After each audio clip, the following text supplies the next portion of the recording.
মানুষের হায়াত কি আল্লাহ একবারই নির্ধারিত করে থাকেন? যদি তাই হয়, পরবর্তীতে হায়াত বাড়ে কমে কিনা, চিকিৎসা করলে বাড়ে, এ ধরনের কথা বলার কি যৌক্তিকতা, একটু যদি বুঝিয়ে বলেন।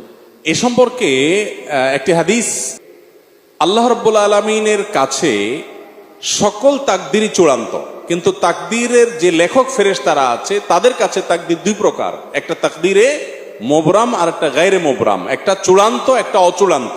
ধরুন একটা মানুষ তিনি অসুস্থ হয়েছেন বা অ্যাক্সিডেন্ট করেছেন, এখন সে যদি টাইমলি হাসপাতালে যায় ট্রিটমেন্ট করে তাহলে সে এই পরিমাণ হায়াত পাবে, এটা হলো ঝুলন্ত মুআল্লাক বলতে পারেন।